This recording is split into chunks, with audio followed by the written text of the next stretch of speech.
올해 2025년 XRP 커뮤니티가 한자리에 모인 대형 이벤트 XRP 라스베이거스 2025가 성황리에 열렸습니다. 무대에 오른 리플 CEO 브래드 갈링하우스는 커뮤니티가 지난 몇 년간 얼마나 큰 회복력과 단결력을 보여줬는지를 되짚으며 디지털 자산 산업의 미래는 결국 함께하는 힘에 달려있다고 강조했습니다. 이 말은 단순한 수사로 들릴 수도 있지만 지금처럼 암호화폐 시장이 변동성과 규제 불확실성 속에서 요동치는 시점에서 한 프로젝트의 생명력은 투자자 커뮤니티의 신뢰와 지속성에 달려있다는 점을 잘 짚은 겁니다. 이날 행사에서 가장 주목받았던 발표 중 하나는 리플의 스테이블 코인 RLUSD였습니다. 스테이블 코인은 변동성이 큰 암호화폐 시장에서 비교적 안정적인 거래 수단으로 자리 잡고 있는데요. 리플은 이 안정성을 활용해 자사의 글로벌 결제 네트워크를 한 단계 더 진화시키려는 전략을 제시했습니다. 갈링하우스는 RLUSD가 단순한 실험이 아니라 실제 금융 시스템 안에서 XRP의 유동성을 보완하고 자산 연결성을 높이기 위한 핵심 수단이라며 향후 XRP와 RLUSD가 함께 금융 인프라를 구성하게 될 것이라고 설명했습니다. 여기서 중요한 포인트는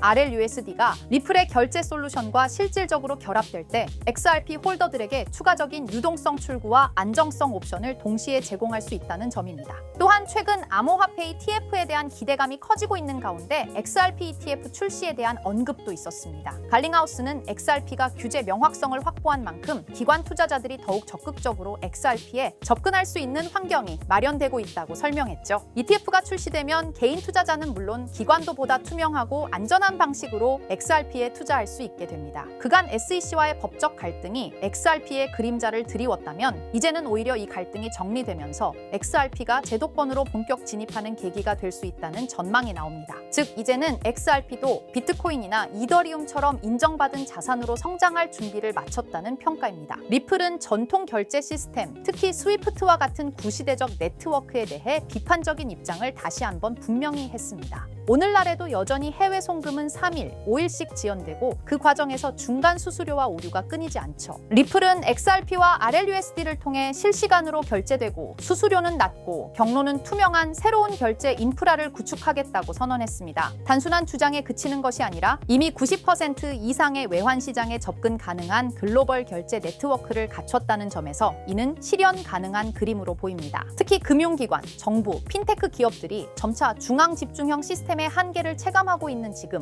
리플이 제시한 대안은 그야말로 시대의 흐름을 잘 타고 있는 셈입니다. 리플의 CEO로 스튜어트 알데로티는 미국의 새로운 디지털 자산 시장 명확성 법안을 높이 평가했습니다. 이 법안은 디지털 자산을 명확하게 정의하고 어떤 자산이 증권이고 어떤 자산이 유틸리티인지 구분하는 기준을 제시하는 내용을 담고 있습니다. 그동안 규제 공백 속에서 많은 프로젝트와 투자자들이 혼란을 겪었는데 이제는 그 틀을 잡을 수 있는 시점이 온 거죠. 알데로티는 이 법안이 단지 리플의 유리한 법이라는 것이 아니라 미국이 글로벌 디지털 자산 산업에서 주도권을 쥐기 위해 필요한 첫걸음이라고 밝혔습니다. 규제가 명확해지면 시장은 안정되고 그 위에서 프로젝트들은 기술과 혁신에 집중할 수 있습니다. XRP 역시 그 혜택을 가장 먼저 받을 수 있는 후보 중 하나입니다. XRP는 이제 탈중앙화 금융, 즉 디파이 생태계로 확장되고 있습니다. 업홀드와 플레어 네트워크스의 협력으로 XRP 스테이킹 기능이 도입되었고 이는 스마트 컨트랙트를 지원하지 않는 XRP의 약점을 보완해주는 첫 시도입니다. 이제 XRP 보유자는 단순히 보유하는 것을 넘어 보상을 받으며 네트워크를 지원하는 역할을 할 수 있게 됩니다. 이는 특히 XRP 암이라 불리는 장기 보유자들에게 매우 반가운 변화일 것입니다. 디파이는 단순히 자산 운용의 방식이 아니라 블록체인의 활용 가치를 직접 체감하게 해주는 영역이기 때문에 XRP가 이 안에 들어간다는 건 매우 상징적 의미도 크다고 할 수 있습니다. 최근 메타 주주총회에서 비트코인 도입 제안이 거절된 뒤 시장에서는 메타가 XRP를 고려할 수도 있다는 관측이 나왔습니다. 특히 스테이블 코인 인프라, 해외 결제 기능, 그리고 빠른 트랜잭션 처리에서 리플이 강점을 가진다는 점에서 메타의 글로벌 플랫폼 전략과 어느 정도 궤를 같이 한다는 분석이 있습니다. 물론 아직은 소문에 불과하지만 메타가 향후 디지털 자산을 인프라로 활용하려 한다면 XRP는 분명히 후보 중 하나가 될 수 있습니다. 대형 IT 기업과의 협력은 XRP의 기술적 신뢰성과 글로벌 도달력을 입증하는 지표가 되기도 하죠. XRP는 최근 다수의 글로벌 기업에서 실제 자산 편입 대상으로 채택되고 있습니다. 중국의 웹버스 인터내셔널, 나스닥 상장사 비보파워는 수억 달러 규모로 XRP를 매입했습니다. 특히 사우디 왕가의 투자 참여는 XRP가 단순한 기술 프로젝트를 넘어 거시적 자산 전략의 수단으로 간주되고 있다는 것을 보여줍니다. 이는 XRP가 실제 경제 구조 속으로 스며들고 있다는 증거이며 기업들이 신뢰할 수 있는 디지털 자산을 찾기 시작했다는 신호이기도 합니다. 하지만 아직 해결되지 않은 문제도 있습니다. 바로 리플과 SEC 간의 법적 분쟁인데요. SEC는 2025년 마지막 회의에서 리플 관련 사안에 대해 침묵을 지켰습니다. 그 여파로 XRP 가격은 급락했고 시장은 다시 긴장 상태에 접어들었습니다. 법원이 벌금 감면 요청을 기각하며 양측이 다시 항소전으로 가는 수순도 예상되고 있습니다. 소송은 여전히 XRP 가격에 중요한 변수로 작용하고 있으며 법적 리스크는 기술력만으로는 해결할 수 없는 숙제임을 다시 한번 보여줍니다. 다만 갈등이 장기화되더라도 XRP의 기술과 시장성이 크게 훼손되는 분위기는 아니며 오히려 투자자들은 리플이 이 과정을 어떻게 마무리하는지를 주의 깊게 지켜보고 있습니다.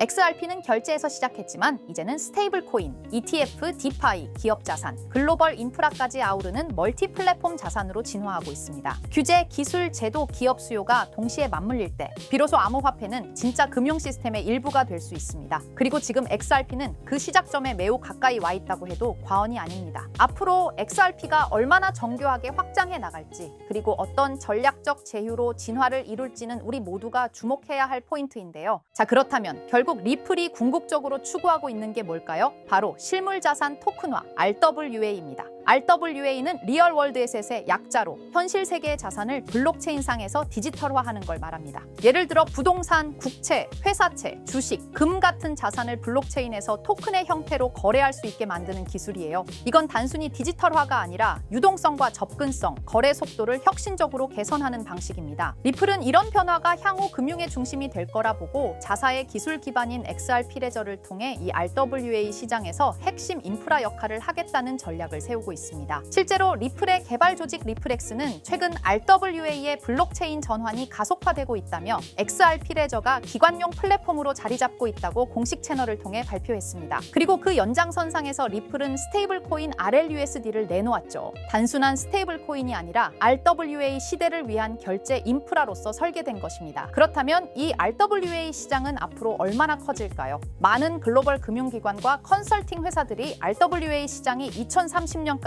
최소 10조 달러 이상에 이를 것으로 전망하고 있어요. 특히 가트너, 보스턴 컨설팅 그룹 등은 이 시장이 향후 블록체인 산업 내에서 가장 큰 성장 동력이 될 것이라고 평가했습니다. 단순히 토큰을 발행하는 수준을 넘어 실제로 글로벌 자산의 흐름을 블록체인 위에서 운용하는 시스템으로 변하고 있다는 거죠. 전통 금융기관들도 참여하고 있고 RWA 전문 스타트업에 벤처 캐피털 자금이 몰리는 추세입니다. 왜냐하면 이 구조는 기존 금융을 대체하는 게 아니라 보완하고 효율화할 수 있기 때문이에요. 그래서 리플을 포함한 여러 기업들이 지금 이 시장에 선점하려고 하는 겁니다. 지금 시작되는 이 흐름이 향후 10년간 블록체인과 금융을 통합하는 핵심 축이 될 가능성이 높습니다. RWA가 이렇게 시장에서 주목받고 있는 이유는 생각보다 명확합니다. 첫째, 기존 금융 시스템이 너무 느리고 복잡해요. 부동산을 사고 팔거나 국채를 거래하거나 펀드를 운용하려면 수많은 중간 단계가 필요하죠. 그런데 RWA는 이런 과정들을 스마트 계약으로 간소화할 수 있습니다. 둘째, 투자자 입장에선 24시간 거래, 글로벌 접근성, 수수료 절감 같은 실질적인 이점을 체감할 수 있죠. 셋째, 금융 자산을 조각내어 토큰화할 수 있기 때문에 기존에는 투자하지 못했던 고가 자산에도 소액으로 투자할 수 있는 길이 열립니다. 이 모든 게 자산의 민주화라고도 불리고 있어요. 그래서 지금 이 흐름은 단순한 디지털 전환이 아니라 금융 시스템 자체의 구조 개혁이라는 평가를 받고 있는 겁니다. 자, 이런 RWA 흐름을 정부와 제도권은 어떻게 보고 있을까요? 의외일 수 있지만 긍정적인 반응과 제도화 움직임이 꽤 활발합니다. 미국 SEC와 통화감독청 OCC는 RWA 자산의 회계 기준과 법적 정의를 정립 중이고 일부 국채는 이미 디지털 자산 형태로 유통되기 시작했어요. 싱가포르와 홍콩, 영국은 RWA 관련 샌드박스 프로그램을 통해 실험적 거래 환경을 지원하고 있고요. 특히 중요한 건 중앙은행들조차 이 시장을 탐색 중이라는 점입니다. CBDC와 RWA를 연계하는 테스트가 실제로 진행되고 있어요. 이는 이는 곧 블록체인 기술이 법정화폐, 정부자산, 공공채권까지 연결되는 구조로 진화하고 있다는 걸 뜻합니다. RWA는 단순히 민간의 시도에 그치지 않고 국가와 제도권이 인정하는 기술 인프라로 성장 중입니다. 이론만이 아니라 실제로 미국 국채가 블록체인에 올라간 사례도 있습니다. 바로 리플의 XRP 레저를 통해 진행된 건데요. 미국 재무부가 발행한 국채를 실물자산으로 삼아 이를 토큰화한 구조가 구현된 겁니다. 이걸 통해 기관 투자자들은 XRP 레저 위에서 미국 국채를 보유, 거래, 유통할 수 있게 되었어요.